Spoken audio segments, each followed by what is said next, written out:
من الشيطان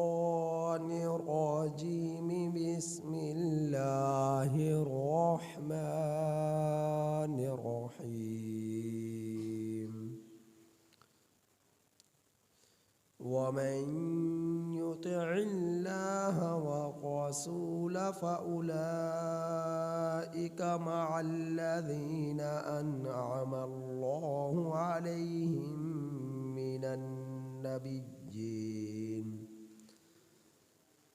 من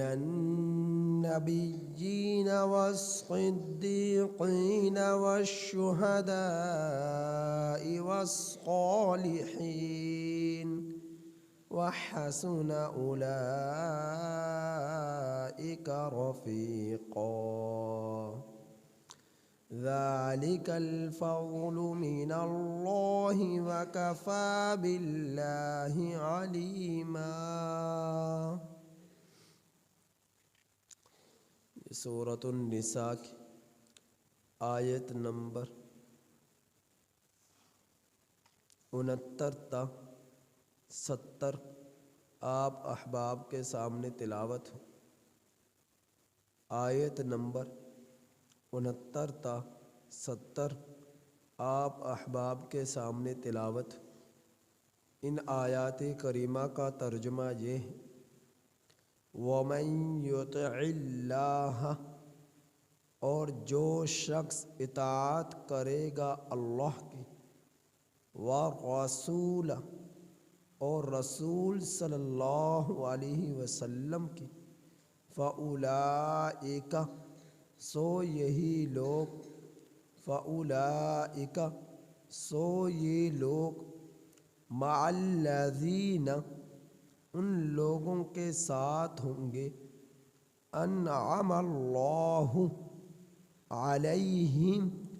اللہ نے جن پر انعام فرمایا، من النبیین، نبیوں پر، والصدیقین، اور صدیقین پر، والشہداء، اور شہید ہونے والوں پر، والصالحین، اور نیکی کرنے والوں پر، وحسن اولئک رفیقا، اچھی ہے ان لوگوں کی رفاقت. ذالک الفضل من اللہ، یہ فضل ہے اللہ کی طرف سے. وَكَفَى بِاللَّهِ عَلِيمًا، اور اللہ کافی ہے، خوب جاننے والا ہے.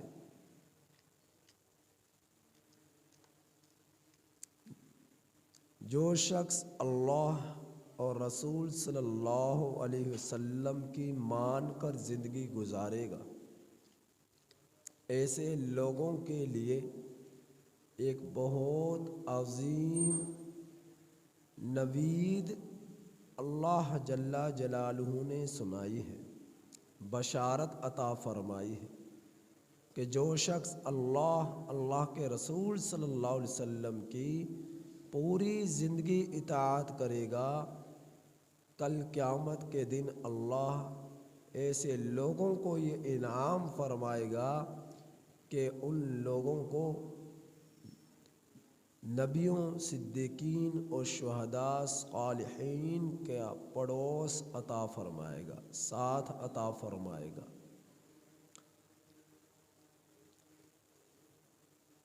نبی روئے زمین پر، رسول روئے زمین پر، اللہ رب العزت نے تمام انسانوں میں سب سے افضل ترین اگر کسی کو بنایا ہے تو وہ نبیوں کو بنایا ہے، کہ اللہ جل جلالہ نے ان کو نبوت عطا فرمائی، رسالت عطا فرمائی. تو نبی اور رسول کو اللہ رب العزت کی کامل معرفت حاصل ہوتی ہے، اللہ رب العزت کی کامل پہچان حاصل ہوتی ہے، معرفت حاصل ہوتی ہے، اور اللہ رب العزت انہیں نبوت اور رسالت عطا فرماتے ہیں تاکہ وہ لوگ اللہ رب العزت کے مخلوق کا ٹوٹا ہوا رشتہ اللہ رب العزت کے ساتھ جوڑ دیں، اللہ کا تعارف کرائیں، اللہ کی پہچان کرائیں۔ تو نبیوں کی پوری زندگی اللہ جل جلالہ کی فرما برداری میں گزرتی ہے، اور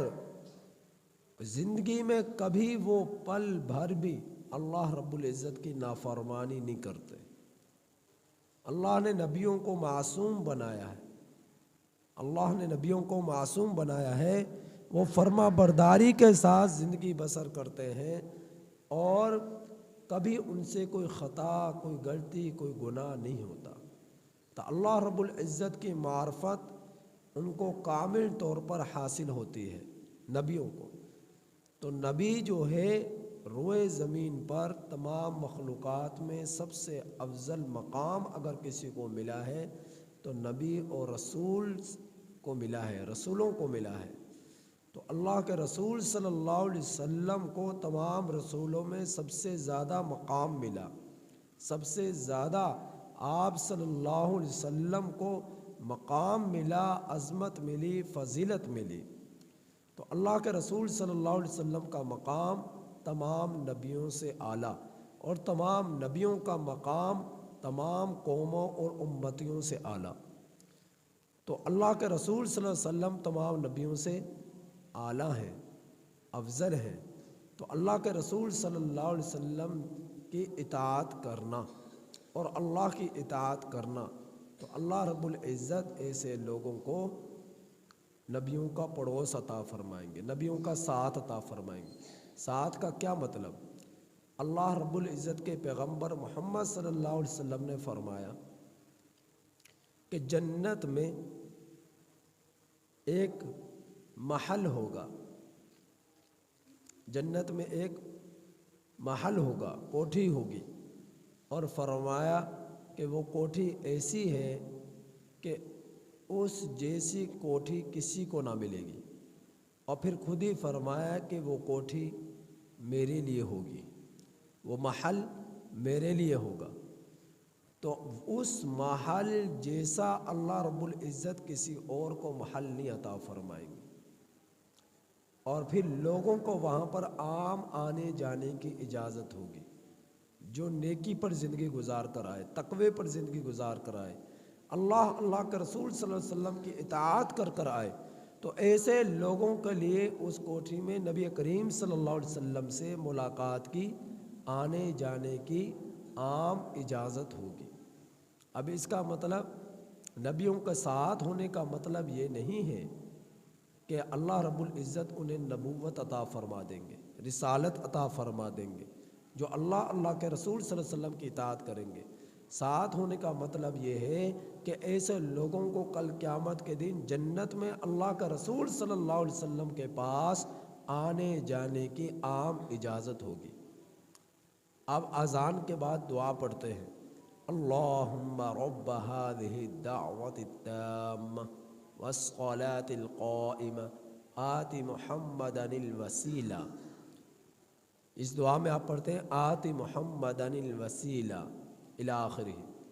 تو وسیلہ کا ذکر ہوا، تو نبی کریم صلی اللہ علیہ وسلم سے پوچھا گیا کہ وسیلہ، اے اللہ کا رسول صلی اللہ علیہ وسلم کیا چیز ہے؟ تو اللہ کے رسول صلی اللہ علیہ وسلم نے ارشاد فرمایا کہ وسیلہ جنت میں ایک کوٹھی ہے، ایک محل ہے، اور جو میرے لیے ہے، اور اس جیسا محل کسی کو نہ ملے گا۔ اس محل میں لوگوں کو آنے جانے کی عام اجازت ہوگی، کوئی ممانعت نہیں ہوگی۔ کن لوگوں کو؟ جو دنیا میں اللہ اور اللہ کے رسول صلی اللہ علیہ وسلم کی اطاعت کر آیا۔ تو مرزائیوں نے اس کا غلط مطلب لے لیا، مرزائی اس کا غلط مطلب لے کر یوں کہتے ہیں کہ جو اللہ کے رسول صلی اللہ علیہ وسلم کی اطاعت کرے گا، اللہ رب العزت اسے نبوت عطا فرمائیں گے، انہیں رسالت عطا وہ نبی بن جائے گا، وہ رسول بن جائے گا۔ مرزائی یہ کہتے ہیں، تو غلط مطلب اس کا نکالتے ہیں، جبکہ یہ مطلب نہیں ہے۔ مطلب یہ ہے کہ اللہ رب العزت کے پیغمبر محمد مصطفیٰ صلی اللہ علیہ وسلم کے پاس ایسے مطیع لوگوں کے عام آنے جانے کی اجازت ہوگی، جب چاہے گا نبی کریم صلی اللہ علیہ وسلم کا جنت میں دیدار کر لیں گے، زیارت کر لیں گے، نبی کریم صلی اللہ علیہ وسلم سے ملاقات کریں گے، گفتگو کریں گے، تو آپ صلی اللہ علیہ وسلم سے ملاقات کی عام اجازت ہوگی ایسے لوگوں کے لیے جو اطاعت کرنے والے ہوں گے۔ تو مرزائیوں نے اس کا غلط مطلب لے لیا۔ اب حدیث مبارکہ میں آتا ہے التاجر صدوق الامین مع النبیین یوم القیامہ، سچا امانت دار تاجر، سچا تاجر جو امانت دار ہے کل قیامت کے دن نبیوں کے ساتھ ہوگا۔ تو اس کا مطلب یہ ہے کہ اللہ رب العزت نبیوں سے ایسے لوگوں کے لیے عام ملاقات کی اجازت ہوگی، یہ اجازت عطا فرمائیں گے، مرحمت فرمائیں گے۔ اس کا مطلب یہ نہ ہوا کہ کل قیامت کے دن اللہ رب العزت ایسے لوگوں کو نبی بنا دے گا، رسول بنا دے گا، نہیں، ان کے اطاعت کی بنا پر ان کو ان سے ملاقات کی عام اجازت ہوگی، عام اجازت ہوگی۔ تو اللہ کے رسول صلی اللہ علیہ وسلم سے جن لوگوں کو عشق ہے، ہم میں سے اللہ تعالیٰ ہر ایک کے دل میں عطا فرمائے، تو کون ہے جو یہ نہ چاہے گا کہ نبی کریم صلی اللہ علیہ وسلم کا مجھے دیدار نہ ہو، آپ صلی اللہ علیہ وسلم سے میری ملاقات نہ ہو۔ دنیا کے اندر 60 سال 70 سال 100 سال زندگی گزاری، اللہ کے رسول صلی اللہ علیہ وسلم کے طریقوں کو اپنایا، نبی کریم صلی اللہ علیہ وسلم کی سیرت کو اپنایا، نبی کریم صلی اللہ علیہ وسلم کے جیسی زندگی کو بنانے کی کوشش کی، مان کر چلے، گناہوں سے بچے، تو جس کے دیکھے بغیر پوری زندگی بسر کر دی، تو کیسے ممکن ہے کہ اس کا دل یہ نہ چاہے میں اس ہستی کو تو دیکھوں جس کی سنتوں پر میں نے عمل کیا، جس کے طریقوں کو میں نے اپنایا، جس کی سنتوں کو میں نے زندہ کیا، جس کے دین پر میں نے عمل کیا، جس پر قرآن اترا، جس کی تلاوت کرتے ہوئے میری زندگی گزر گئی، تو کون ہے جو یہ نہیں چاہے گا کہ میرے اللہ کا رسول صلی اللہ علیہ وسلم کا دیدار نہ ہو، نبی کریم صلی اللہ علیہ وسلم سے میری زیارت نہ ہو، آپ صلی اللہ علیہ وسلم کا مجھے قرب نہ ملے، آپ صلی اللہ علیہ وسلم سے ملاقات کی میرے لیے اجازت نہ ہو، کون ہے جو یہ چاہے گا، جو یہ نہ چاہے گا؟ تو اللہ رب العزت نے آپ صلی اللہ علیہ وسلم کا مقام اور مرتبہ تمام انسانوں میں سب سے اعلیٰ اور افضل بنایا ہے۔ اور پھر فرمایا، ایک حدیث بخاری شریف کی روایت ہے کہ اللہ کے رسول صلی اللہ علیہ وسلم نے ارشاد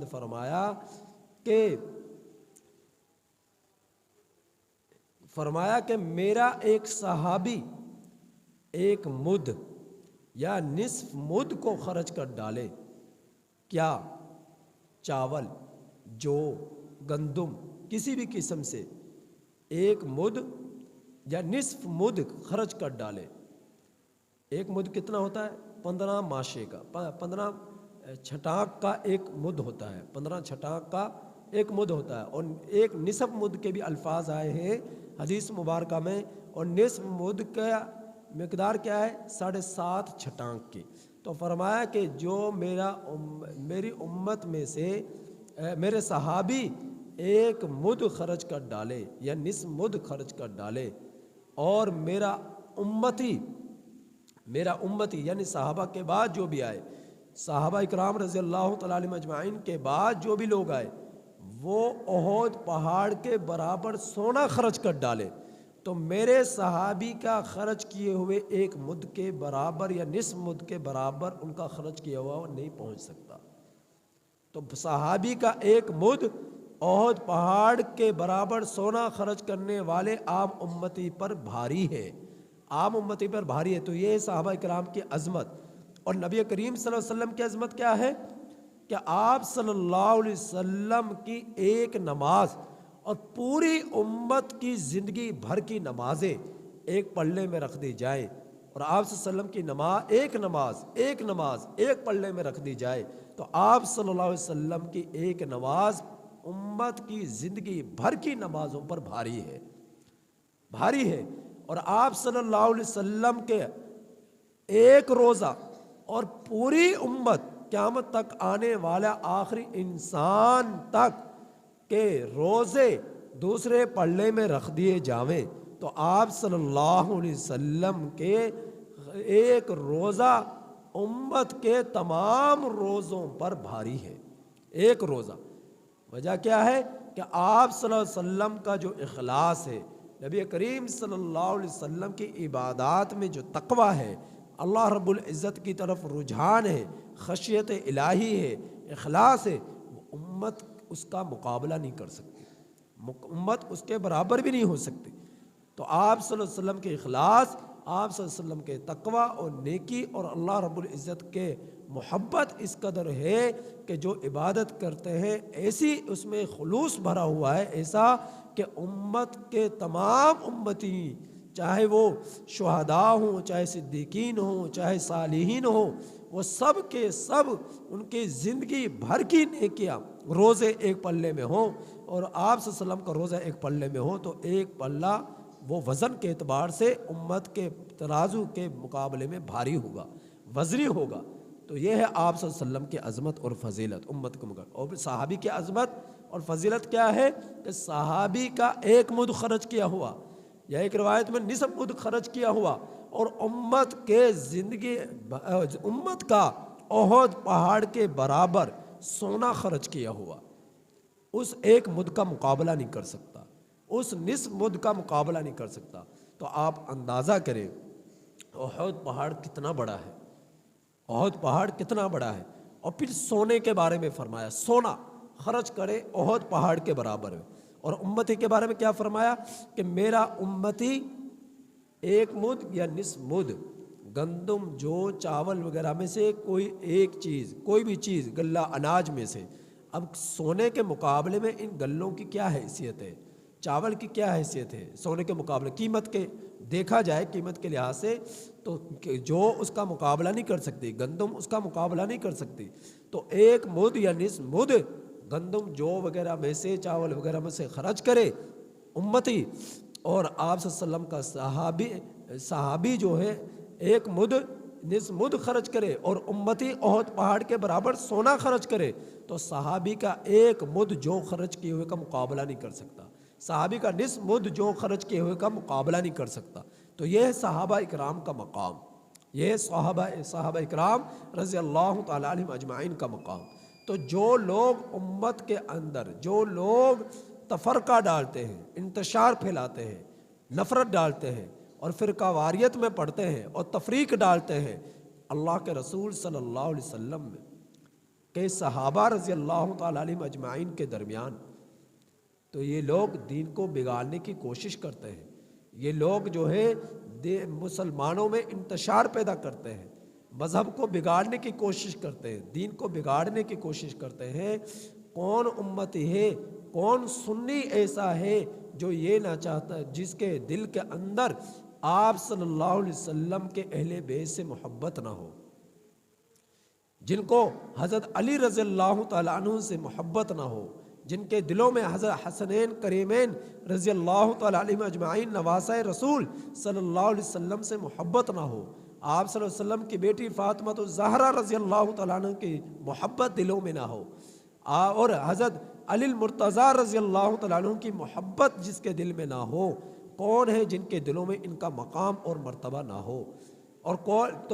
کون ہے جس کے دل میں صدیق کا مقام اور مرتبہ نہ ہو؟ کون ہے جس کے دل میں حضرت عمر بن خطاب رضی اللہ عنہ کا مرتبہ اور مقام نہ ہو؟ غرض یہ کہ تمام صحابہ اکرام رضی اللہ تعالیٰ عنہم اجمعین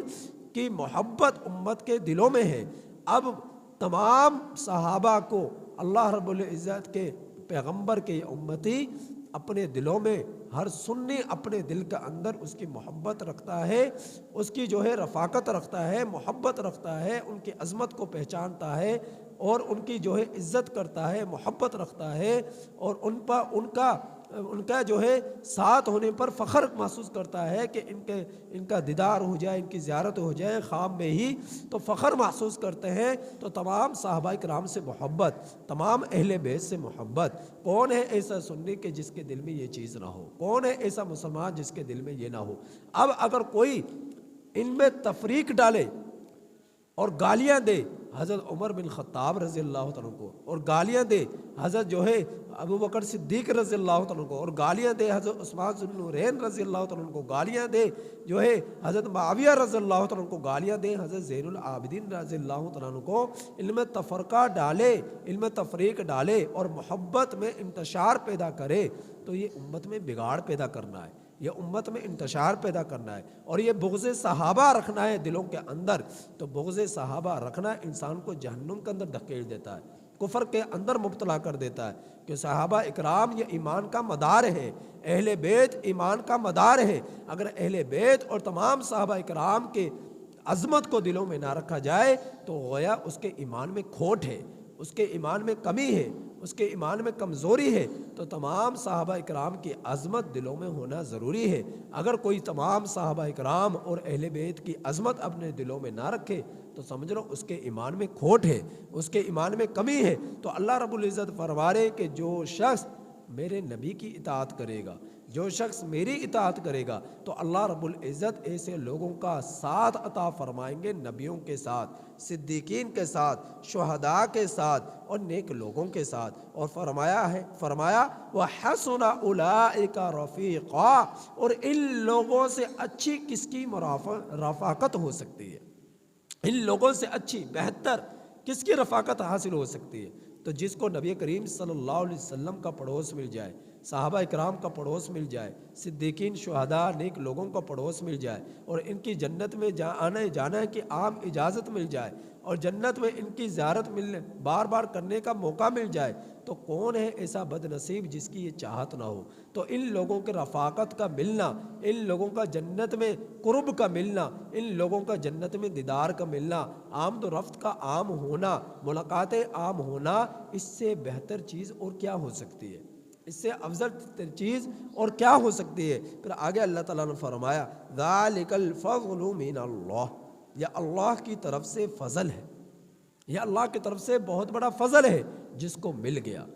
جس کو مل گیا، یا اللہ رب العزت کی طرف سے اس پر فضل ہوگا کہ نبیوں کا پڑوس مل جائے، صدیقین شہداء کا پڑوس مل جائے، نیک لوگوں کا پڑوس مل جائے، ان کی زیارت کرنے کے مواقع مل جائے، آنے جانے کے عام اجازتیں مل جائے، اور ان کا دیدار کرنے کے بار بار مواقع مل جائے، تو اس سے بہتر اللہ رب العزت کا اور کیا فضل ہو سکتا ہے؟ کہ اللہ رب العزت نے ایسے لوگوں پر اپنا فضل فرمایا کہ ان کو یہ نعمت عظیمہ عطا فرما دی۔ اور کس کو ملے گی یہ نعمت عظیمہ؟ جو لوگ اللہ اور اللہ کے رسول صلی اللہ علیہ وسلم کی اطاعت کرنے والے ہیں۔ من چاہے زندگی گزارنے والے نہیں ہوں گے، بلکہ رب چاہے، نبی چاہے زندگی گزارنے والے ہوں گے، نبی کے طریقوں کو اپنانے والے ہوں گے، اور اللہ کے حکموں کو پورا کرنے والے ہوں گے۔ تو ایسے لوگوں پر اللہ یہ فضل فرمائیں گے کہ اللہ رب العزت ایسے لوگوں کو رفاقت عطا فرمائیں گے کہ ان لوگوں کی جو نبی ہوں گے، جو صدیقین ہوں گے، جو شہداء ہوں گے، جو صالحین ہوں گے، ایسے لوگوں کے اللہ رب العزت رفاقت عطا فرمائیں گے۔ وَكَفَى بِاللَّهِ عَلِيمًا، اور کافی ہے اللہ علم کے اعتبار سے، اللہ رب العزت خوب جاننے والا ہے کس کے ظاہر میں کیا ہے، کس کے باطن میں کیا ہے، کون ریاکاری کے لیے اعمال کرتا ہے، کون تقوی اور اخلاص کے ساتھ نیکیاں کرتا ہے۔ اللہ رب العزت کے علم میں ہر شخص کا ظاہر بھی ہے، ہر شخص کا باطن بھی ہے، لہٰذا ہمارے دلوں میں خلوص ہو اور اللہ رب خشیت الہی ہو، ہمارے دلوں میں خوف الہی ہو، اور ہمارا جینا مرنا اللہ اور اللہ کے رسول صلی اللہ علیہ وسلم کے لیے ہو، اور دکھلاوا نہ ہو نیکیوں میں، ریا نہ ہو نیکیوں میں۔ اب کس کے دل میں ریا ہے، کس کے دل میں اخلاص ہے، یہ اللہ رب العزت سے بڑھ کر اور کون جان سکتا ہے؟ یہ اللہ تعالیٰ سے بڑھ کر کون جان سکتا ہے؟ تو ہر شخص اگر کوئی نیکی کرتا ہے تو اللہ ہی جانے اس کے دل میں ریا ہے یا اخلاص ہے۔ تو بغیر دیکھے کوئی شخص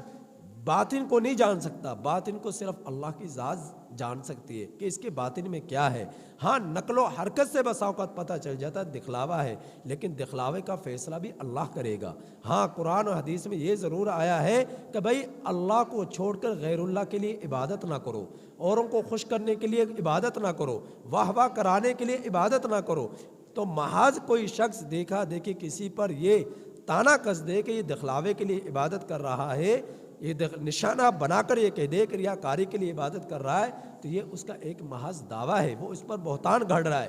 وہ اس پر بہتان گھڑ رہا ہے۔ تو آج بھی کچھ لوگ ایسے ہیں کسی کی نیکی کو دیکھتے ہوئے بسا اوقات نشانہ بنا کر کہتے ہیں کہ بھائی تو ریاکاری کے لیے کر رہا ہے، تیرے دل میں اخلاص نہیں ہے، تو دکھلاوے کے لیے کر رہا ہے، یہ دکھلاوے کے لیے کر رہا ہے، یہ ریا کے لیے کر رہا ہے، دکھلاوے واہ واہ کرانے کے لیے یہ کر رہا ہے۔ آج بھی کچھ ایسے ہیں اگرچہ نیکی میں آگے ہیں، تقوی میں آگے ہیں، لیکن ان کچھ کمزوریوں کی بنا پر بسا اوقات پیچھے رہ جاتے ہیں۔ ان کمزوریوں کی بنا پر پیچھے رہ جاتے ہیں۔ تو بغیر سوچے سمجھے کسی کو نشانہ بنا کر یہ نہ کہہ دیا جائے کہ بھئی یہ نیکی دکھلاوے کے لیے کر رہا ہے، یہ نمازیں دکھلاوے کے لیے کر رہا ہے، یہ روزے دکھلاوے کے لیے پڑھ رہا ہے۔ اللہ ہی جانے کہ اس کے دل میں کیا ہے، اللہ ہی بہتر جانتے اس کے ظاہر اور باطن میں کیا ہے، کتنا اس کے اندر ریا ہے اور کتنا اس کے اندر خلوص ہے۔ ہاں حدیث میں یہ ضرور منع کیا گیا ہے بھائی ریا کے لیے نہ کرو، ریا کرنا یہ شرک اصغر ہے اور اس کا بہت گناہ ہے۔ کل قیامت کے دن اللہ تعالیٰ فرمائیں گے کہ بھئی جس کو دکھلاوے کے لیے تم نے نیکیاں کی ہیں اسی سے اب بدلہ لے، اسی سے اپنا انعام لے، جس کو خوش کرنے کے لیے تم نے نیکیاں کی تھی اسی کے سے اپنا بدلہ لے، اسی سے اپنا انعام لے۔ لیکن کوئی ہر شخص وہاں محتاج ہوگا، کون کسی کو کیا انعام دے گا؟ تو اس وقت ذات جو ایک ہی ہوگی جو انعام دینے والی ہوگی، اکرام کرنے والی ہوگی، عزت دینے والی ہوگی، جنت دینے والی ہوگی، اور وہ کون ذات ہے؟ وہ اللہ کی ذات ہے، وہ اللہ کی ذات ہے۔ اللہ تعالیٰ سے دعا ہے کہ اللہ رب العزت ہم لوگوں پر اپنا فضل فرمائے اور ہماری ٹوٹی پھوٹی نیکیوں کو قبول فرمائے اور اخلاص کے ساتھ نیکی کا کام کرنے کی توفیق عطا فرمائے۔